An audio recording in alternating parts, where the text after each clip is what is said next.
This is Benjamin Bass with Insider Travel Report. Thrilled to be sitting across from Caroline Sheedy at the headquarters of J.J. Correy.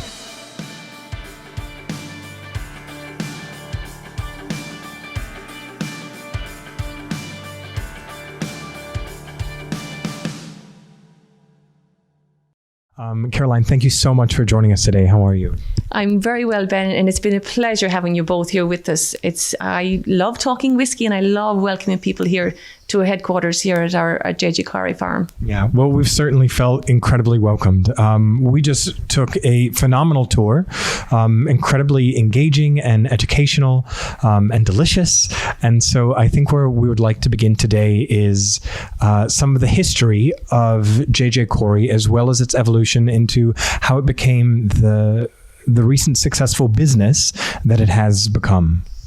Yes, so we would have taken our inspiration from a local bonder and blender who had his shop in 63 Henry Street in Kilrush back in the late 1800s.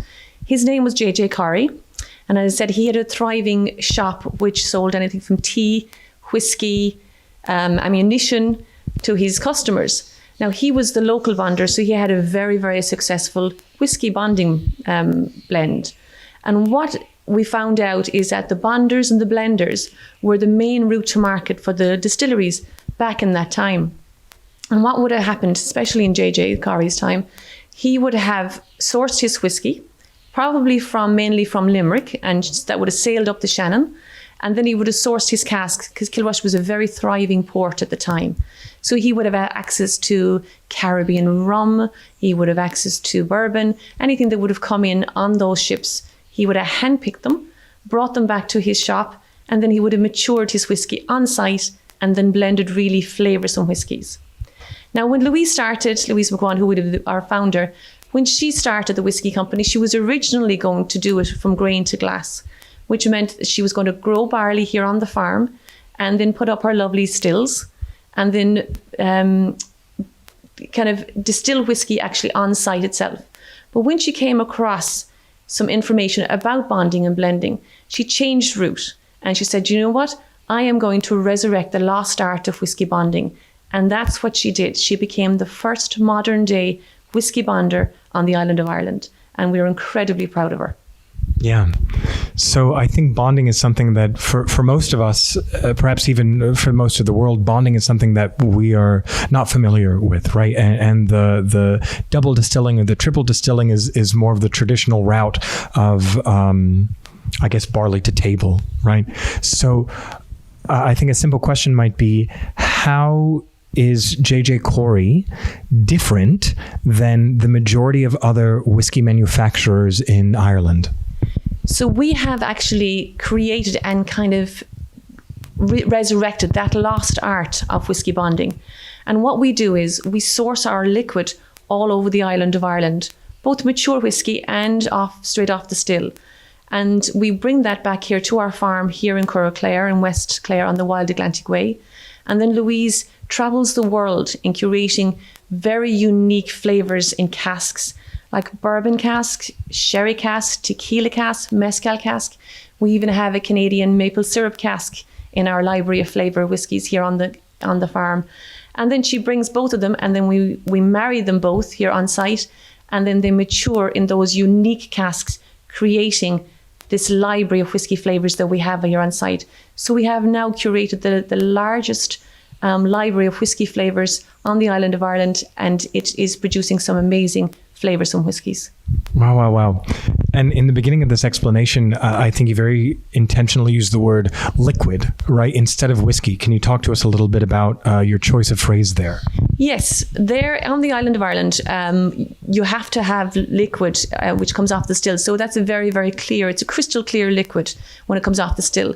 And once it goes into a cask, it has to remain in a cask for 3 years for us to be able to call it a whiskey. So after 3 years, we can officially start calling it a whiskey. But when it goes into the cask itself, we do call it liquid because it hasn't actually got its official name yet. Wow.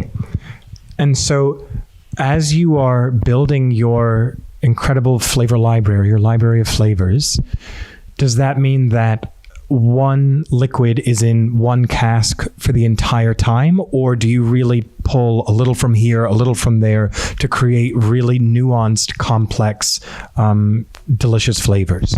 So we're all about the flavor. Yeah. So yes, we would actually take little bits of whiskey from casks. So we might take 10% from one cask, 3% from another, 4% or 20%, all depending on the recipe and the type of whiskies that we're looking for. So we have a really, really fun time in making a recipe when we are actually identifying what types of whiskies that we want. It all depends on what's good for the whiskey and what's good for the flavor. Yeah. What do you think is something that you wish more people knew about whiskey, or perhaps think they know, but is actually incorrect? So whiskey itself is a very versatile and unique whiskies. It's not just about sitting with a glass and a little bit of water and taking it from that way. It is superb when it comes to cocktails, when it comes to all making highballs. It's very versatile. The flavors in whiskey are not, every single whiskey is different. Every single cask that is used is different. You could have two identical casks filled at the same time and they matured in the same way and on the same premise, but when you go to taste those, they are completely different whiskies. So it's all about the flavors and the versatility of the liquid itself. Wow. Let's pivot a little bit to talk about the Louise, the founder of this company. Predominantly, whiskey has been more of a male-dominated business model, as well as its more traditional double or triple distilling process. So Louise really seems like an incredible innovator and business person. Can you talk to us a little bit about her own journey? Certainly. So when she started the business back in 2015, she was living in Singapore at the time. And she had recently married her lovely husband, Dominic, and he was living in London. And she felt, right, that's a little bit of too much of a commute. So she said she did see a little bit of a niche in the whiskey market at that time. She was in the drinks industry. And at that time, she was going to do, as I said, grain to glass before she pivoted. But she also wanted to future-proof the farm itself. She is a country girl at heart, has lived in the most spectacular cities all over the world, but always knew she'd find her roots are in Correy here in the West Clare, on the Wild Atlantic Way. So she wanted to future-proof the farm itself. And that's one of the main reasons she actually brought the whiskey and brought her business back here to Correy. But being a female in a male-dominated world did cause its problems, but it never stopped her. It actually drove her forward.